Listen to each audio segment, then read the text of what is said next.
businesses are primarily in India known by their owners, you know.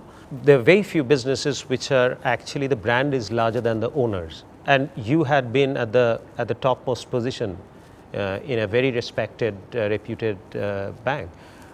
Did you see a difference from where you started being an owner from being an executive? Did the outlook of the world towards you changed? No, 2-3 things. So I think at Kotak we prided ourselves in what we called as professional entrepreneur kind of a thing, which meant that like an entrepreneur you had a lot of independence and to take the decisions and move forward. Right, but Kotak would have still been known as Mr. Uday Kotak's company. Yeah, obviously the vision was his, but within that the professional entrepreneurship meant that a lot of professionals felt the ownership of an entrepreneur, and they would take independent decisions like an entrepreneur and be responsible to grow their business. So I think I'm just trying to distinguish between one is entrepreneurship, but I think what was different when I started Nykaa and as an entrepreneur is that you actually, I believe in power of compounding, and as an entrepreneur, you know, whichever area of business you believe in, you keep at it for many years, and through that power of compounding, you know, you kind of you start seeing a lot of opportunities, you know, like I think when I was a professional, I used to think, oh, how will I get ideas? Like, how do I find an idea that will be great? And now from where I sit, I'm always finding those white spaces, so to speak, or, you know, areas which I think I can bring to the Indian consumer and you know. Does the outside world in your circle, do you get viewed differently in the professional circle that now you're not an executive but an entrepreneur?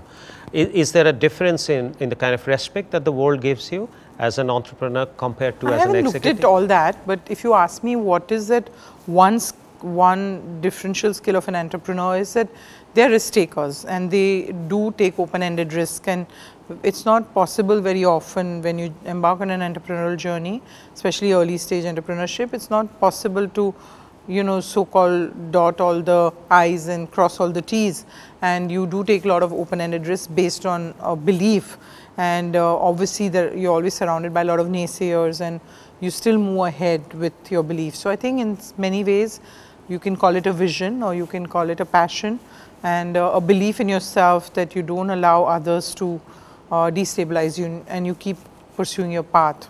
Right. And you know, there are many success secrets for Nykaa. You spoke about it. We got to know about it from other reporting. I think one of the first things is that it was very obvious that beauty is so close to your health and your well-being. It's almost a quasi-medicine you're applying on the skin. The trust is a big element, and most of the e-com platforms, I mean, we were not sure that we would get the authentic product. Sometimes, you know, you would have the expiry date wiped out. So that is definitely one of the things that you focused on, and which had happened primarily because you have gone into warehousing yourself. So you're, and to my mind, that was a huge risk. I'm not very sure about the equation, but you know, the trade-off is that while you add efficiency having your own warehouses, but you add to huge amount of holding cost, the capital that you hold that and that is deployed to hold the stock, and then the stock might expire at some point in time.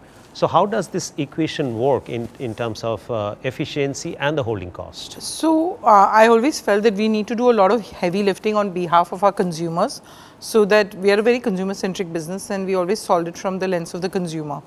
And I think one of the biggest problem in beauty was that because products expire around 3 years or their expiry date is about 3 years, and if the retail chain has not managed the expiry very well, consumer gets like old products and stuff like that.